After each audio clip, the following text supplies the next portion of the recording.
This meeting is being recorded. Bom dia, bom dia. Pessoal, já começa aí, entra de sola aí, Eustáquio. O que você estava falando do Rocha aí? Entra aí. Não, eu achei estranho o Rocha vir de amarelo hoje, porque estava todo mundo falando que o discurso do Lula ontem foi ele que escreveu. Foi de amarelo porque a gente precisa recuperar as cores do Brasil da mão dos fascistas. Precisamos arrancar a bandeira nacional, o verde e amarelo, da mão dessa gente e desinfetar. Tem que desinfetar. Mas olha aqui, foi você que escreveu o discurso, Rocha? Olha, é o seguinte, eu estou advertindo as pessoas há algum tempo, né, a respeito desse negócio, fazendo um paralelo entre 2002 e 2022, né, 22 anos depois. Lula, em 2002, escreveu a Carta aos Brasileiros, onde ele manifestou antecipadamente as concessões que o governo dele teria que fazer para se amoldar à sociedade brasileira, ao mercado e tal, e conseguir governar com tranquilidade e entregar o que ele havia prometido na campanha. Dessa vez, o Lula foi enrolando o mercado, foi enrolando todo mundo, e não assumiu compromisso com ninguém. Certo? Rigorosamente terminou a campanha sem você saber direito qual seria a política econômica do Lula, quem ele nomearia para o ministério, tanto que a pergunta recorrente toda vez que ele sentava com alguém do mercado financeiro para conversar era: quem será o ministro? Como é que será? Ele não falou. Né? Passou a campanha toda sem falar isso. E agora ele assumiu o governo. Né? Ele, lógico, o Lula é um conciliador, é um social-democrata clássico, ele é um cara com muita responsabilidade fiscal, ele está desenhando o governo dele sem assumir compromisso com ninguém. E aí o mercado fica sem saber o que fazer. Agora, ele vai fazer uma política econômica responsável, mas ele vai fazer muito mais pelo social do que ele fez com esse governo. Ele tem um compromisso com ele mesmo, né? Isso portanto, é um compromisso de um nível de seriedade muito grande com ele mesmo e fazer pelo povo pobre brasileiro muito mais do que ele fez no primeiro governo. Tá? E as pessoas que vão para a economia vão ter a tarefa de compatibilizar esse propósito, esse objetivo do presidente Lula com a responsabilidade fiscal.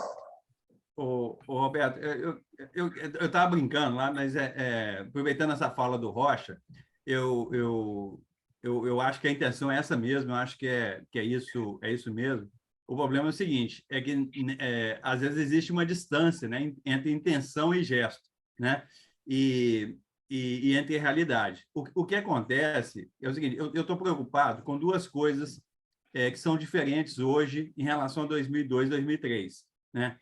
Primeira coisa, que nunca houve uma eleição tão contestada pelos derrotados, né? Inclusive com mobilização militar, talvez só na época do Juscelino Kubitschek, né? Porque o Juscelino Kubitschek foi eleito com menos de 40% dos votos, e aí a UDN foi para a rua, ameaçou não deixar ele tomar posse, depois ameaçou fazer impeachment dele, etc. Então, assim, é uma situação no Brasil só parecida com aquela lá do Juscelino Kubitschek. E, em termos econômicos, é o seguinte, o Lula pegou 2003 com o Fernando Henrique, deixou um processo de superávit fiscal, e o Lula ampliou esse superávit fiscal, porque ele garantiu, numa época que a economia internacional toda estava crescendo, que a economia crescesse mais. Durante o período de redemocratização, o período que a economia brasileira cresceu mais foi nos 8 anos do governo Lula. Tá? Então, essa conjuntura que existia naquela época não existe mais. Então, por exemplo, ano que vem vai ter déficit fiscal. Não tem jeito, porque isso aí foi o Bolsonaro que criou uma bomba fiscal para o ano que vem.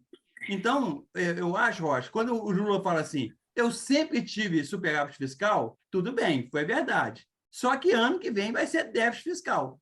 E o que nós estamos discutindo é o seguinte, qual que é o tamanho desse déficit e se esse déficit vai ser passageiro ou se ele vai ser permanente.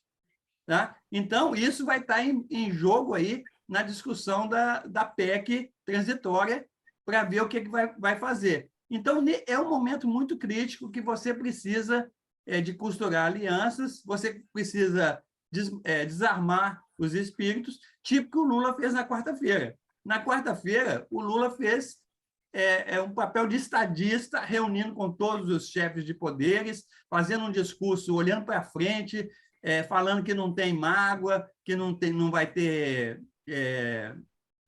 vingança com ninguém, etc. Né? Só que na quinta-feira, eu acho que ele pisou na bola. E aí não é só questão do mercado. Hoje de manhã, que eu vi uma entrevista do Bresser Pereira, que é considerado aí o papa, né, dos desenvolvimentistas, que ele criticou o Lula, falando, olha, ele pisou na bola, ele vai ter que refazer o que ele falou ontem, porque ele fez um discurso de campanha. Ele não fez um discurso de estadista ontem. Né? Eu não sei o que aconteceu. O que eu falei com o Roberto, assim, só pode ser o Rocha que fez o discurso dele. Não, deixa eu te dizer, Rocha, uma coisa é fato, tá? O que aconteceu na quinta-feira? O custo da dívida aumentou em 80 bi. Alguém disse isso para o Lula? Após o discurso, a dívida ficou 80 bi mais cara, ele perdeu 80 bi, porque o juro aumentou em 1%. Ontem... Isso recupera, né? Isso recupera. Não. Às vezes você desce de elevador e tem que subir de escada, tá? Isso acontece. Recupera. A questão é que você pode ter descido de elevador e pode ser que venha a ter que subir de escada. Ontem, as bolsas do mundo inteiro foram lá para o alto por conta das decisões dos Estados Unidos, e a nossa foi para baixo. Foi a única do mundo que foi para baixo. Tá? Enfim, só para dizer, são fatos, eu estou falando de fatos, né? Eu não estou julgando nada. Né? Como o juro ontem no Brasil subiu 1 ponto percentual, o juro de mercado, isso significa que a dívida brasileira ficou 80 bi mais cara, tá? Por conta de um discurso só, que podia ter sido diferente. Você podia ter dito que vai aumentar gasto, mas que você iria enviar ainda essa semana uma proposta de tributação de lucros de dividendos, que não foi dito. Tá? Então, é só... Agora, eu imagino que ninguém esteja dizendo isso para o Lula, porque quando logo depois que ganha, todo mundo fica super, hiper arrogante. Né? Então, todo mundo já sabe o que fazer, já sabe o que é certo, né? E ninguém vai... Se alguém falar alguma coisa diferente para o Lula, vai levar porrada. Não tem né? E provavelmente ele não vai mais querer escutar, etc. Mas só para chamar a atenção, o discurso de ontem elevou em 80 bi o custo da dívida. Só isso. É um fato. É o seguinte, a gente tem que tentar entender o jogo que está rodando. Eu não sei se você, Eustáquio, já viu alguma entrevista, algum artigo, ou leu algum artigo do Paulo Nogueira Batista. Claro, eu conheço ele pessoalmente. Pois é, Paulo foi do BRICS, hoje está morando em Florianópolis.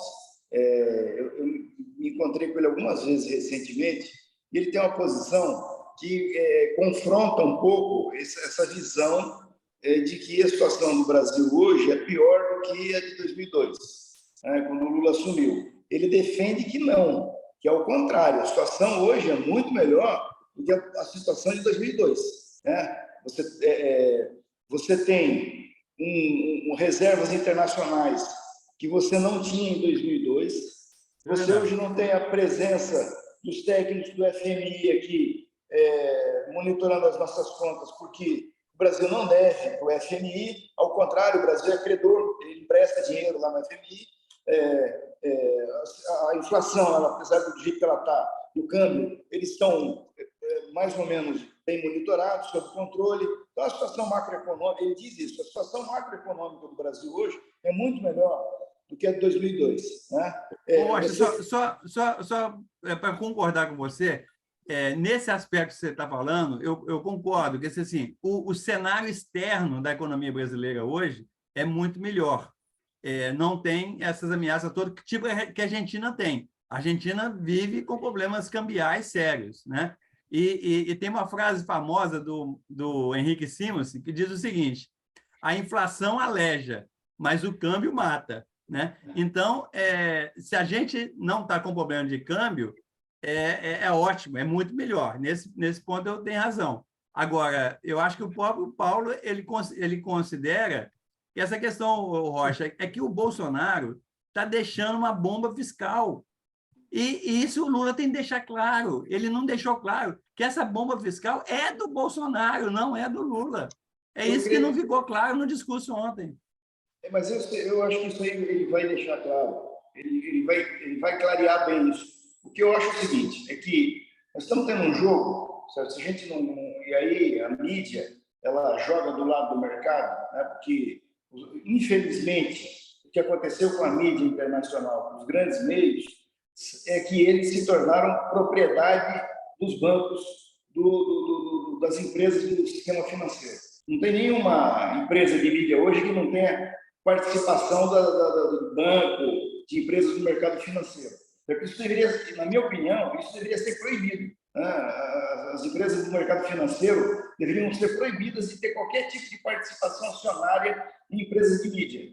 Esse controle faz com que a parte econômica da mídia vire um instrumento do capital financeiro. Então é o seguinte, o presidente da República fala um negócio e vem a pressão, né, em cima do que ele falou. Tá? Chantagem. Não é pressão, é chantagem pura mesmo. Porque o que o Lula falou ontem, rigor, é o que ele falou durante a campanha, o tempo todo. Aí vem uma pressão, o Lula falou na campanha que não vai andar na linha do teto de gastos. Não vai. Por quê? Para ele, teto de gastos não é sinônimo de responsabilidade fiscal. Ele deixou isso claro durante a campanha. Portanto, ele falou, eu vou ter responsabilidade fiscal, mas não vai ter teto de gastos.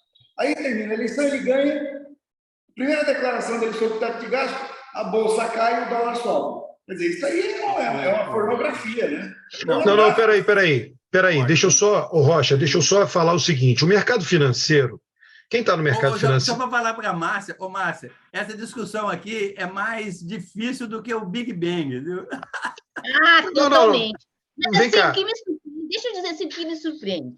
O país não fica rico por causa do mercado financeiro.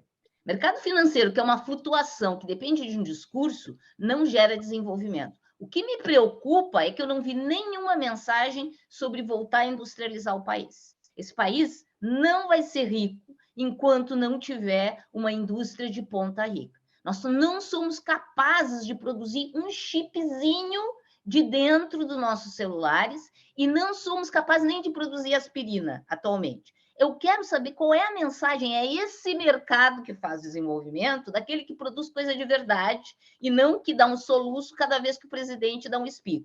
Então, assim, a gente precisa... Essa é a minha preocupação. Nós não vamos ter dinheiro nesse próximo ano, provavelmente, para industrializar o país, voltar a industrializar o país. Quando é que nós vamos fazer isso? Se a gente não fizer isso, nós vamos continuar descendo a ladeira. Tá? Olha, a questão... Deixa eu só dizer, Márcia, a questão é o seguinte, Rocha, você está na discussão um pouco das teses. Eu estou te falando o seguinte, o discurso de ontem levou um aumento de custo da dívida de 80 bilhões. Tá?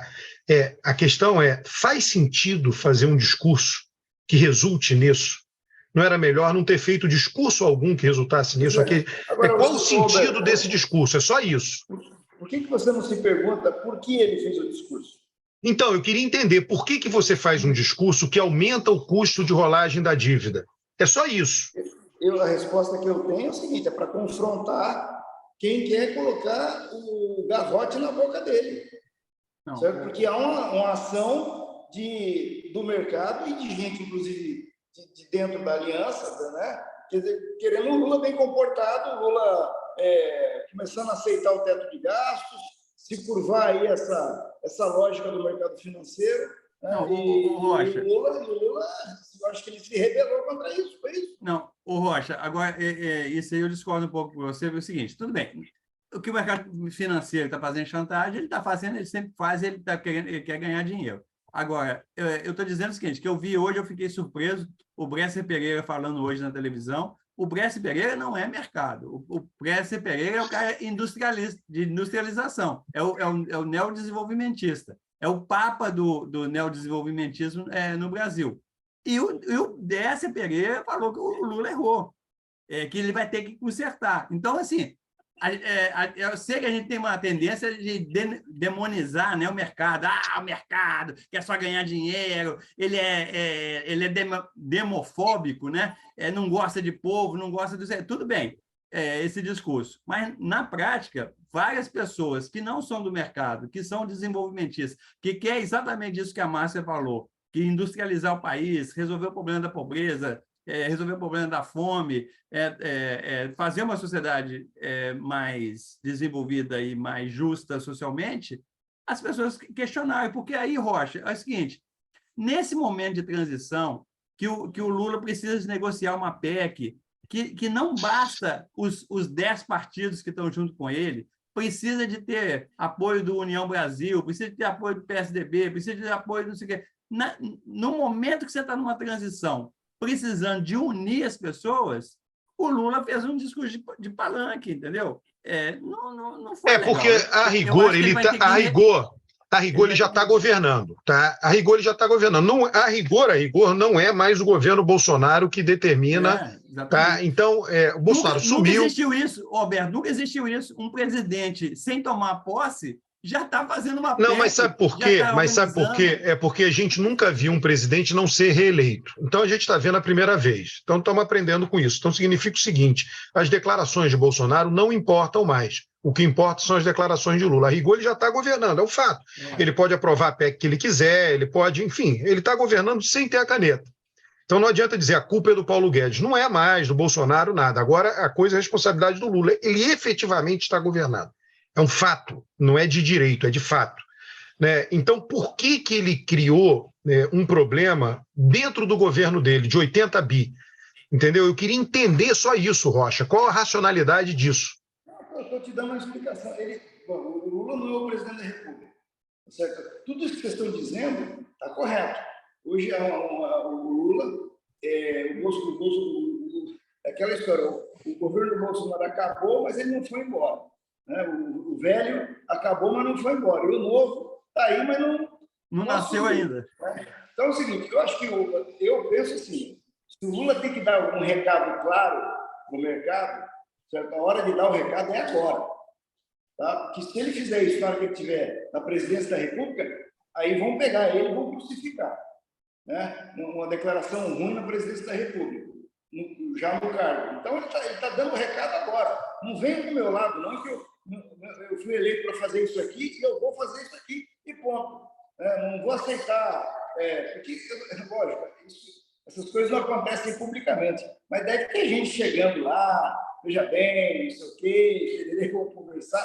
Assim, a pressão se dá dessa forma. Eu acho que ele reagiu a essas insinuações que vem aqui e ali e tal, gente falando aqui, gente falando ali. Ele deu logo uma lambada, como ele deu, por exemplo, no debate da Globo, no Temer.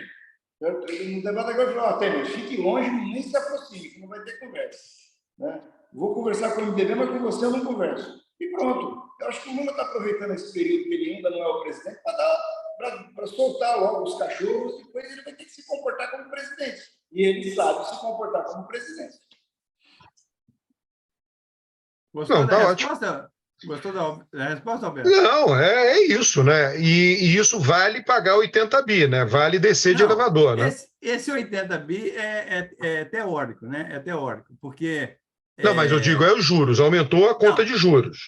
Se os juros ficarem assim durante um ano, vai custar 80 bi. Sim. Se o Lula, quando ele vier da COP, ele mudar o discurso, os juros caem e esses 80 bi desaparecem. Certo? Tá, e aí então, tem que só pensar politicamente. Eu vou confiar no Rocha que eu também. Que daqui a 2 semanas o Lula corrige esse discurso dele. O discurso é compatível com a PEC que ele está querendo aprovar. A questão é que o discurso é compatível com a PEC. Tá? Então, e aí você diz o seguinte, de onde virá o recurso? Porque, na verdade, ele terá, para que esse juro caia, ele vai ter que dizer o seguinte, olha, não aumentará o déficit, ou tem de onde vir o recurso, enfim, aí entra a coisa da tributação. Eu acho que ele poderia ter feito o mesmo discurso, só dito, olha, vai ter âncora fiscal, né? Em breve nós vamos... E vai ter âncora social. Vai ter âncora fiscal e nós vamos tributar lucros e dividendos. Se essas duas coisas tivessem sido ditas, eu fico pensando o seguinte, qual era o impedimento de ter dito isso? E eu acho que tem um aspecto que ainda me preocupa, porque não é só questão financeira, porque a questão financeira afeta o investimento para atividades verdadeiramente que produzem coisas, mais do que essa do setor financeiro, que não produz nada, só produz dinheiro e papel. Da onde vão vir essas políticas? Tá? Porque essas políticas, sim, elas são prementes, e sim, elas precisam de investimento. Tá? Como é que vai ser esse trabalho? Essa mensagem ainda não apareceu, e essa mensagem vai estar muito ligada com o nome da pessoa que vai assumir o Ministério da Fazenda, do Planejamento, né? Será que nós vamos ter uma pessoa com uma visão desenvolvimentista, tentando usar a palavra da moda, mas quer dizer, eu quero ver esse país industrializando mais do que só produzir commodity, que é importante, mas nenhum país rico só produz commodity. Então, para a gente virar rico, a gente precisa necessariamente produzir coisas de tecnologia de ponta, e para isso precisa muito investimento. Tá? Então, vamos ver o que... Essa que é a questão que está falando, é o seguinte, o que me preocupa é o seguinte, é claro que o Brasil tem uma dívida social imensa e tem uma dívida ambiental imensa, inclusive que o Lula está indo lá na COP para discutir isso. Agora, para ter isso que a Márcia está falando, precisa de ter aumento da taxa de investimento. Eu até preparei um gráfico, se vocês quiserem, depois eu posso mostrar, é que é o seguinte, o Brasil, nos últimos 40 anos, a taxa de investimento está em torno de 20% ou abaixo de 20% do PIB. E para qualquer país industrializar, precisa de estar acima de 25% do PIB. Só para vocês terem uma ideia, é o seguinte, a China é 50%. Por isso que a China, esse sucesso todo, conseguiu reduzir 1 bilhão de pessoas da pobreza, porque ela jogou a taxa de investimento lá para cima. E aí quando você faz investimento, você faz isso. Você renova a indústria, você renova a infraestrutura, você renova tudo. E o Brasil, comparado inclusive com o país da América Latina, é o país que tem menor taxa de investimento, menor do que o Chile, menor do que a Argentina, menor do que a República Dominicana, etc. Então, isso faz com que a renda per capita brasileira fique estagnada e você não consiga acabar com a pobreza e com a fome. Tá? Então, para ter desenvolvimento, para ter isso que você está falando, Bárcio, tem duas coisas. É aumentar a taxa de investimento. E isso eu não vi o pessoal falando aí. Não, o pessoal fala. Eu já vi falar que tem que aumentar. Todo mundo sabe que tem que aumentar. Mas, nessa discussão da PEC, está discutindo só a coisa social. Só para vocês terem uma ideia, o cálculo do Auxílio Brasil turbinado aí, com R$150 por filho, ele está em 175 bilhões. Sabe qual que é o investimento para o ano que vem? 25 bilhões. Então, não vai ter dinheiro para nada se não aumentar esse investimento. É claro que as pessoas que estão lá, o Nelson Barbosa, por exemplo, também eu vi a coluna dele hoje, né? Hoje, sexta-feira, que a gente está gravando, a última coluna dele da Folha, porque ele vai parar de escrever na Folha, por causa que ele tá no governo agora, mas o Nelson Barbosa sabe bem disso. O Pércio Arida, o André Lara Rezende, ele é o cara que tem assim, mais trabalhos inovadores recentemente, mostrando a necessidade que você pode até ter um teto de gasto, mas você tem que ter um piso de investimento. O investimento não pode entrar nesse teto, entendeu? Porque é o investimento que gera emprego, que gera inovação na economia. Então, a discussão é essa. Márcia, você tem um discurso, né, que é preconceituoso com relação ao mercado. O mercado ele tem o dinheiro do investimento. A coluna vertebral da economia ela está na mão do mercado financeiro. O dinheiro não é improdutivo. O dinheiro é dinheiro de investimento. O bem-estar futuro nosso depende do mercado financeiro. É por isso que o mercado financeiro importa. Ele não é, se fosse só dinheiro especulativo, não seria relevante, não teria relevância nenhuma.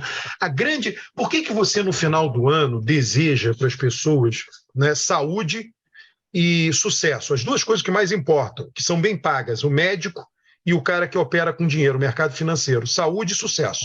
Saúde e dinheiro. O mercado financeiro ele tem a coluna vertebral da economia na mão dele, né, que são, quando eu digo na mão, não é um ente, não é uma figura, são investidores que pensam de determinada maneira, cujo objetivo único deles é ganhar dinheiro. E como é que você ganha dinheiro? Pegando dinheiro, investindo numa área que você acha que vai crescer. E, graças a esse investimento, também aquela área cresce. Então, o dinheiro é, sim, produtivo, né? E ele... Mas o que eu quero dizer A é que produção é o bem-estar futuro. Mais produtivo quando eu sou uma acionista e o dividendo que eu recebo, eu reinvisto na empresa do que eu jogar lá nos papéis para reinvestir em coisas, em Os qualquer papéis coisa. é investimento. Você está dizendo que o papel é inócuo. Não é. Essa é uma visão errada. Né? Eu tenho que acreditar que essa empresa vai crescer se eu reinvestir nela. Acontece que eu não estou vendo isso. Eu te sinto muito. O que a gente vê é o Brasil desindustrializando, deixando de fazer coisas que fazia no passado. Então, a gente precisa, para voltar a industrializar, baixar juros, mas também ter investimento em infraestrutura. E a gente tem que se tornar mais competitivo. Nós estamos cada vez menos competitivos, tá? Então, produzindo coisa, vamos dizer assim, fazendo as coisas mais facinhas de fazer na indústria, mas a indústria mais complicada, a gente não quer entrar, a gente quer comprar. Tá? E é esse estímulo para produzir coisa top que a gente tinha que ter. Vou dizer o que o Bolsonaro acabou de fazer: fechar a única fábrica de chip que a gente tinha no Brasil, a única, a que estava tentando quebrar essa barreira, que é fundamental para a independência. Ele foi lá e fechou, e ninguém... E ainda no Rio Grande do Sul, né? A fábrica do Rio Grande do Sul. Mas assim, não é por ser no Rio Grande do Sul. Querem colocar lá no Rio, vão colocar em qualquer lugar, mas tu tem que ter investimento para isso. Tem que ser um setor... Não é fácil investir nesse setor? Não é. Tanto não é fácil que o mundo inteiro está de olho em Taiwan, porque é aí que eles conseguiram dominar. Mas é fundamental, isso é um tema. Entende? Vamos deixar de produzir só coisa facinha, investir na coisa que tem certeza, e vamos começar mercado financeiro, investir no que tem risco, tá? Porque o que tem risco vai dar muito lucro, que é o que o mercado financeiro estadunidense faz. Tá? Ele não investe só na coisa fácil. Tá? O Brasil é meio preguiçoso até nisso. Rocha, eu quero complementar o que a Márcia falou e quero pôr um algodão entre você e o Alberto, senão vai dar muito atrito. Eu acho o seguinte, o Alberto exagerou nessa questão do mercado financeiro, né? Porque Por quê? Porque o mercado financeiro, eu não sou de demonizar o mercado financeiro, não. Mas se você não tiver regulamentação do mercado financeiro e ficar na mão de meia dúzia de neoliberal, esses caras vão destruir o país para ganhar dinheiro. Eles não são... Eles querem ganhar dinheiro. Eu falei, eles querem ganhar dinheiro. Mas você pode regulamentar para que eles ganhem dinheiro de uma maneira que a Márcia está falando. O Brasil é super regulamentado. O Brasil não caiu na crise de 2008 por causa da hiperregulamentação do mercado. Eu não tenho nada contra isso. O grande problema, um dos maiores problemas da crise de 2008 foram os derivativos dos Estados Unidos totalmente regulamentados, e o Obama não regulamentou depois daquilo. Ele tinha a faca e o queijo na mão, o clima, e não regulamentou, porque o lobby lá é muito forte. O nosso mercado é super regulamentado, super, que é ótimo. Não caímos na crise de 2008 por causa disso. O que precisa é estimular mais determinados setores. Senão, nós vamos virar um país de servicinho. Não é nem de serviços, é de servicinho, de juntar Lego, daquilo que é fácil de fazer, né? Fazer aplicativo. Vamos virar um país de fazer aplicativo. Sim, veja só, Márcia. É o que eu digo, uma coisa, outra coisa. Eu só estou chamando a atenção da importância do mercado financeiro. A importância do mercado financeiro, ela não é fictícia, ela é real. Eu acho que a melhor expressão é essa: eles têm a coluna vertebral da economia. O que significa ter a coluna vertebral da economia?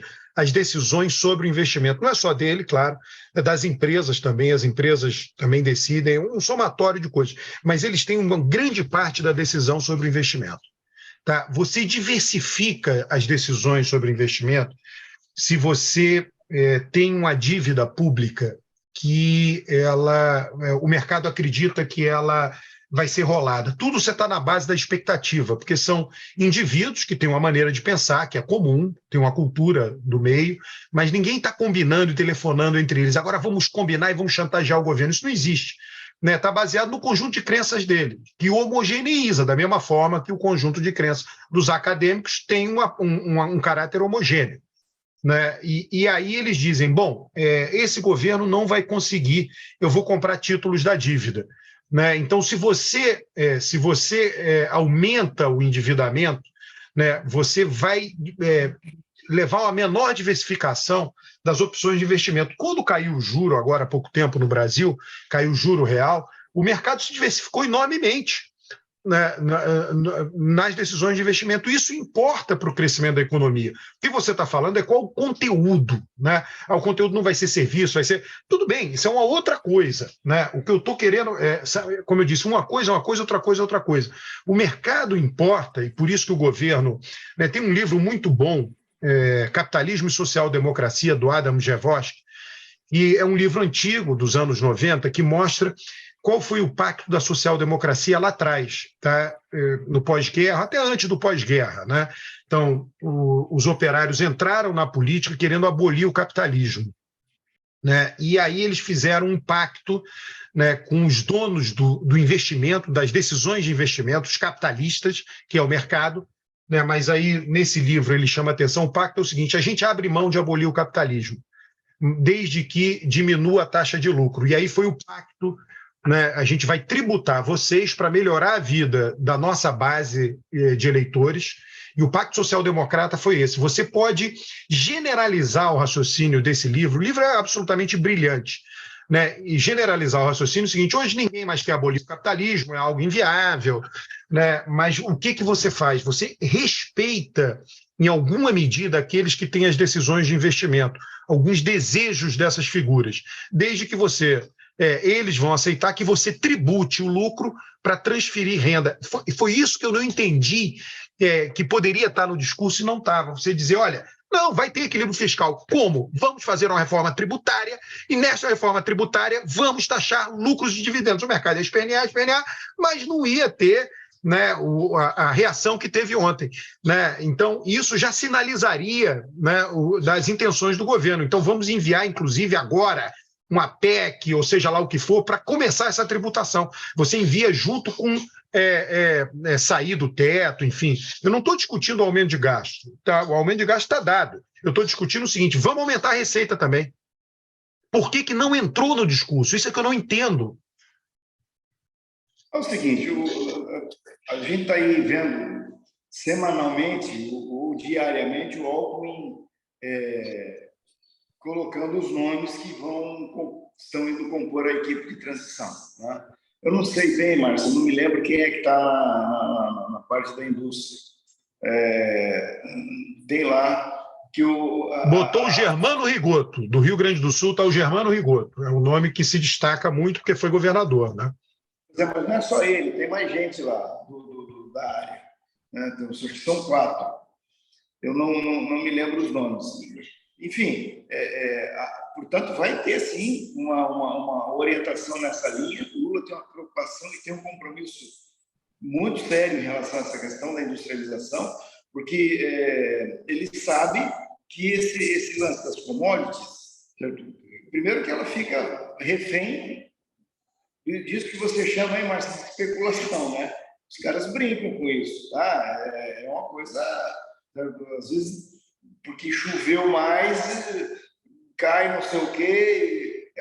Um negócio. Existem coisas sem explicação, né? Alguma explicação que tem é malandragem de volume, de mexida de capital para lá e para cá, para esperteza, para a gente ganhar dinheiro.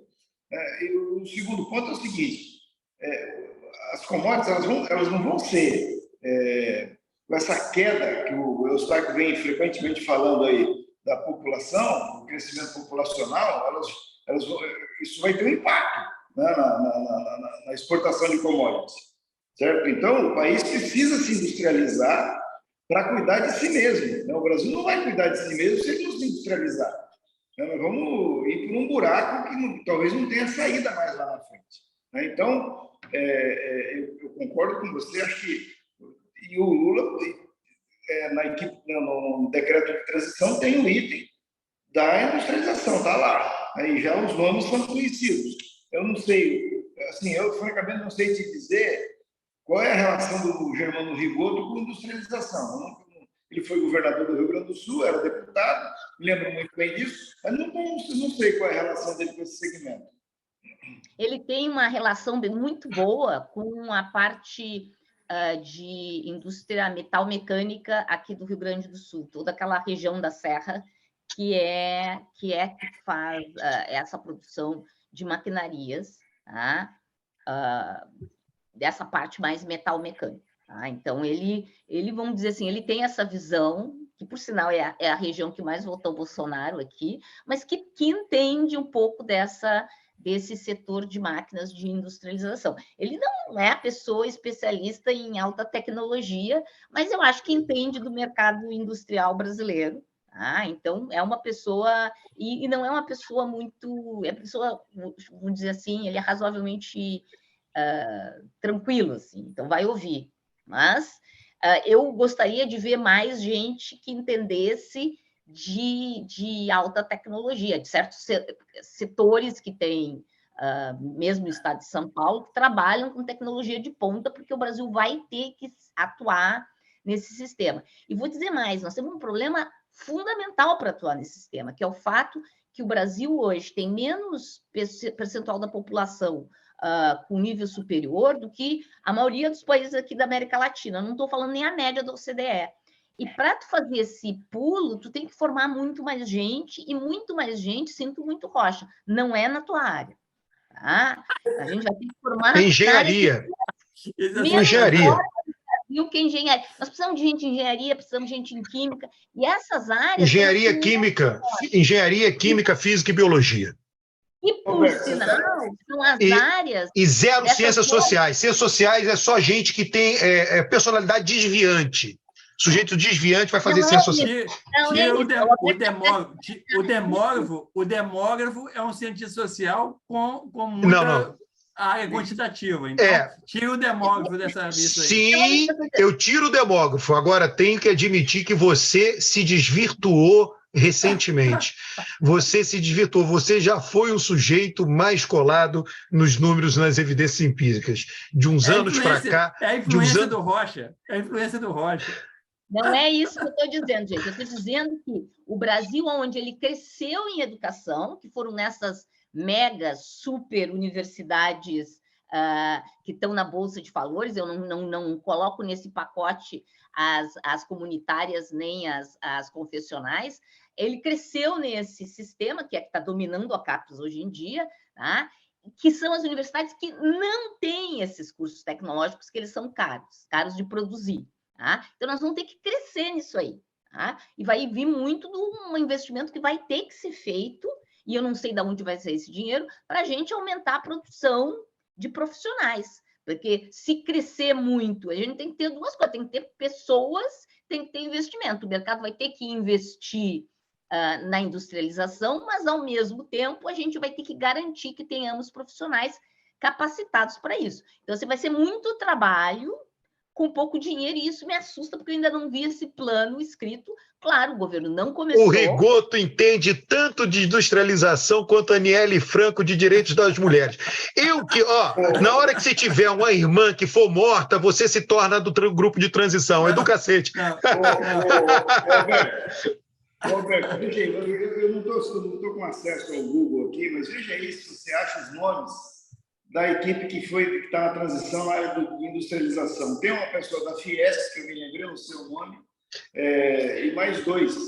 Eu não sei se dali não tem ninguém que esteja dessa área que a Márcia está falando aí, dessa indústria de tecnologia mais refinada, mais avançada. Mas, enfim, está lá. Eu acho que o governo vai produzir alguma política, alguma não, com certeza vai produzir uma política voltada para essa área de industrialização. Ô, Rocha, uma curiosidade, qual que é a sua aposta para ministro da Economia e da Fazenda? Assim, o perfil, não é o nome, assim, o perfil, qual que você acha? Eu tenho nome, e vou dizer por quê. Se eu fosse o Lula, eu não colocaria um economista no Ministério da Economia. Eu colocaria um político. Né? Por que eu colocaria um político? Porque, como eu, Lula, presidente, não sou economista, certo? Portanto, a discussão entre eu e o economista sempre vai ficar desigual. Né? E vai ser muito complicado para mim confrontar as posições de alguém que é normalmente muito poderoso né, que é o ministro da Economia. Então, o político não. O político eu vou conversar de igual a igual para ele, e ele que se assessore de economistas lá, procure os melhores economistas que tem no mercado e coloque no seu entorno. Então, eu acho que não será um economista, né? Concordo. Vai ser alguém da política.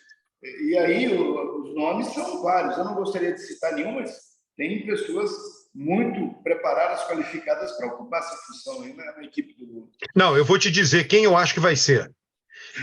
Vai ser o Alexandre Padilha. Ele botou na saúde justamente para despistar. Porque é o seguinte, os brasileiros não são mineiros. Se fosse mineiro, ele botava na... porque é o seguinte, você tem a história do mineiro, né? O mineiro encontrou com outro e perguntou, para onde você está indo? Ele disse, estou indo para Barbacena. Aí o cara falou, puta que o pariu. Ele disse para mim que ele está indo para Barbacena para eu achar que ele estava indo para não sei aonde. Mas ele está indo mesmo para Barbacena. Né? Só que isso é o mineiro, tá? O brasileiro não, o brasileiro o mineiro é muito espertalhão, o brasileiro não, o brasileiro é o seguinte, ele botou na saúde, então o Padilha tem chance de ser ministro da saúde, aí ele vai lá e põe na economia. Né? Há uma pressão não, né? Há um movimento de pessoal de São Paulo para levar o Haddad, né, para o Ministério da Economia. Então, está sendo dito aí, de fato, parece que existe mesmo, isso é real. Mas, enfim, o Lula ele fez o seguinte, ele montou um grupo na equipe de transição que, de fato, como o Alberto fala, despista tudo. Claro, então, claro. O Lula não revela sua verdadeira preferência. Essa é a grande verdade, essa é a esperteza do Lula. Tá?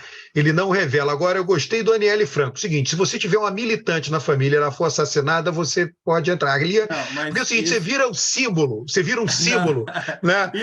Isso aí, eu achei fantástico. Isso aí parece que é um recado para o Bolsonaro, né? Vou colocar a irmã da Marielle Franco para espinhaçar o Bolsonaro que está... tem toda não, coisa... é só porque é o seguinte, esse grupo de transição, todo mundo sabe, né? Você põe algumas pessoas que não vão trabalhar, são só símbolos, né? Na verdade, a Aniele simboliza a Marielle, no fundo, né? Então você tem esses figurões que não trabalham e você tem o pessoal que carrega o piano, que é o pessoal que não aparece na mídia, são os nomes que não aparecem na mídia, que são aqueles que vão realmente trabalhar, ver os dados, enfim, é assim que faz. Mas é o seguinte, no caso dela aí, eu quero dar um testemunho, quero dizer que ela é uma militante, ela não é uma pessoa que veio do nada, né? Ela tem uma militância, ela tem... Ela não é teórica, mas ela é militante. Não, ela tem uma militância. Então, eu tô falando assim, ela não é teórica, não é uma acadêmica, coisa desse tipo, mas ela é uma pessoa importante. Isso, exatamente. Não, ela não está lá porque ela é irmã, entendeu? Não, também. Mas, Rocha, militantes tem milhares. Militantes tem milhares, inclusive gente que milita mais do que ela. A questão, né, é porque o símbolo é importante.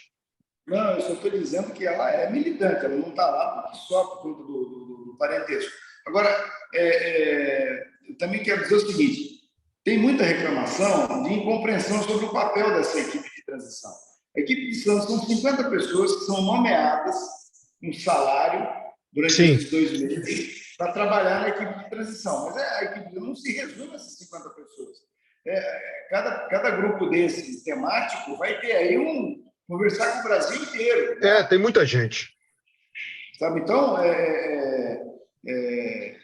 apenas o pessoal que vai coordenar ali essa passagem de governo.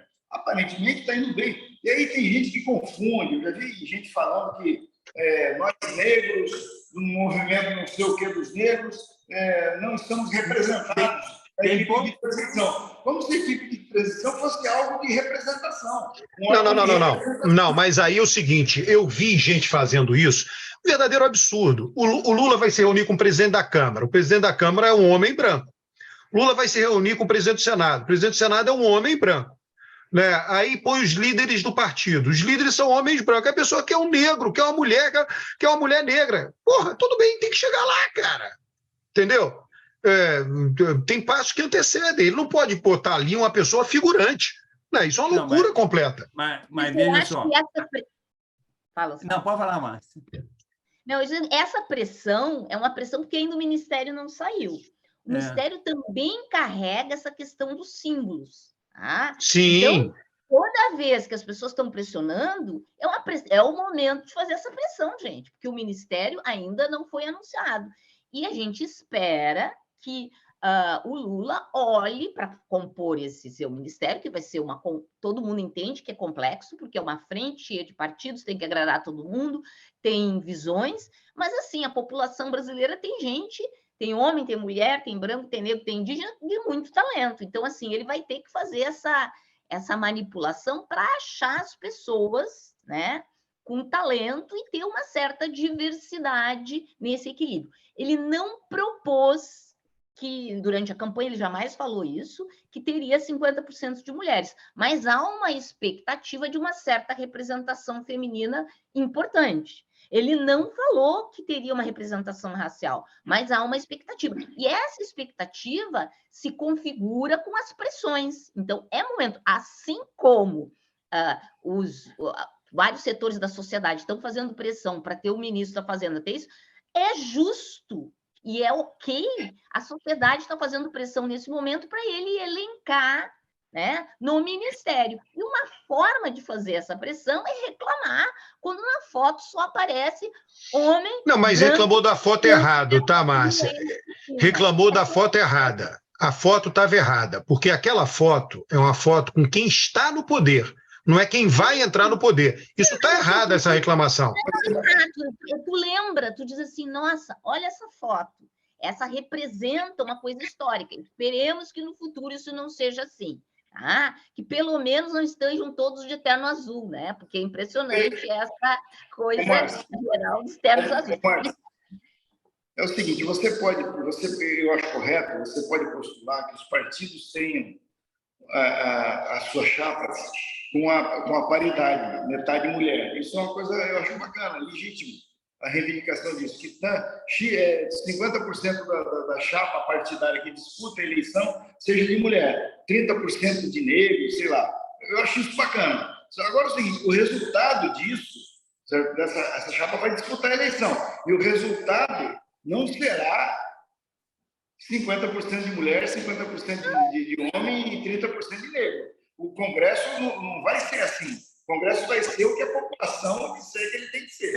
Né? Concordo, então, mas ao mesmo tempo, quando a gente vai escolher pessoas que não foram eleitas, escolher para cargos, a gente tem que estar na nossa mente, porque senão a gente não sabe quem a gente é, gente. Todo mundo. Isso daí que a Márcia está falando.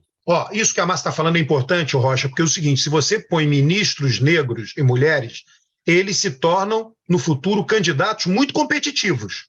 Não, né? Eu estou dizendo o seguinte, a minha observação inicial que deu origem a essa discussão é que na comissão de transição de governo, certo? Não tem essa lógica. Né? Você não vai pôr 50% de mulheres, 30% de negro na comissão de transição, porque ela não é uma instância de representação. Né? Agora, sim, você pedir para que isso aconteça no governo, aí eu acho correto. Mas o instrumento é reclamar. Não, o Rocha. É tu reclamar. O Rocha, a Márcia tem razão no seguinte, Rocha, se botar na transição, ajuda a estar no governo, é um fato. Entendeu? É simples. Roberto, o que eu estou dizendo é o seguinte, que a comissão de transição não tem esse objetivo nem tem esse papel. E quando vem a reclamação, certo? E às vezes é flagrante que a reclamação está vindo porque a pessoa que está reclamando ficou de fora, né? Só por isso, isso gera desgaste para o governo já na partida, entendeu? Um desgaste desnecessário, porque se amanhã o governo não tiver ministras mulheres, não tiver ministros negros, não tiver dirigentes estatais, mulheres e negros, aí nós temos que reclamar mesmo. Não, mas a gente reclama antes, não vamos esperar não, gente. O que a Márcia está falando eu entendo, mas só que eu acho o seguinte, aquela foto que o cara botou para reclamar, dizendo, eu entendo ele tinha que te dizer, eu entendo essa foto, mas ela precisa ser modificada. Não é exigir que naquela foto tivesse, porque não dava para ser. A exigência está errada, você entendeu? É chamar a atenção que no poder chegaram essas pessoas. Sim, e que para a maneira de mudar... E aí a Márcia está certa, Rocha, que na transição já tinha que ter mais gente assim. Isso eu acho que é um fato. Claro. Ô, Márcia, eu vou contar para você, pessoal, acho que eu já falei uma vez aqui. É o seguinte, Pessoal, vamos caminhar para o final, que a Márcia tem que encerrar hoje, a gente vai ter que... Tem horário... Mas antes dela sair, ela vai gostar do que eu vou falar. A gente tem que dar tempo para o Rocha fazer os próximos discursos do Lula. Tá. Ô, Márcio, em 2012 teve eleição municipal, né? E aí, como já tinha esse negócio de gastar dinheiro do fundo com mulheres, o PCdoB fez uma reunião em São Paulo, reuniu todas as vereadoras e prefeitas eleitas do partido, né? E me chamaram, que eu mexo com essa questão de mulher na política, me chamaram para falar lá. E eu fiquei lá ouvindo. Todos os dirigentes partidários falavam assim, porque em 2012 o PCdoB estava fazendo 90 anos, se considerar que o Rocha não vai gostar disso, mas o Partido Comunista é de 1922. O PCdoB é da década de 60, mas ele apropriou... Sim. Ele é mais antigo que o Brasil. O PCdoB é mais antigo que o Brasil. O Partido Comunista é de 1922, o PCdoB não. Então, mas só que, como o Partido Comunista acabou, o PCdoB assumiu os 90 anos. Então, eles falavam assim, nós somos o partido mais antigo do Brasil, nós somos o partido de pobre, das mulheres e dos jovens, né? Todo mundo que ia lá na frente falava isso. É o partido dos pobres, das mulheres e dos jovens. Aí, na hora que eu fui falar, eu falei assim, mas que coisa engraçada, o partido tem 90 anos e nunca teve uma mulher na presidência. Aí, o seguinte, eu não sei se foi por causa dessa fala, mas hoje o PCdoB tem uma mulher negra, né? Que é a Luciana. Então, Luciana. Quando você vê aquelas fotos lá do Alckmin, não sei o quê, a mulher negra que está atrás é do PCdoB, porque esse trabalho foi feito com antecedência. E sejamos justos, graças à sua fala. Isso daí... Não duvido, não. Não duvido, não. Eles levam o convidado, o cara vai para frente, ficam mordidos. A gente tem que se mexer, é verdade. Pô, a sua fala foi fundamental nessa história. Não, e outra coisa do PT. O PT, a primeira mulher presidente do PT é a Gleisi. Exato. Se não teria... Porque pelo menos vai ser uma mulher. É uma mulher branca, com narizinho fino, do Paraná, com nome alemão. Mas já é um... Não, pô, também não dá para ficar criticando tudo, cara. Pessoal, fica aí um minutinho. O próximo discurso do Lula, qual que é, Rocha? Rocha. Está redigindo, ele vai atacar os banqueiros. Não, e como ele está de amarelo, ele vai ser um discurso mais bolsonarista, você vai ver. O discurso do Lula me representa.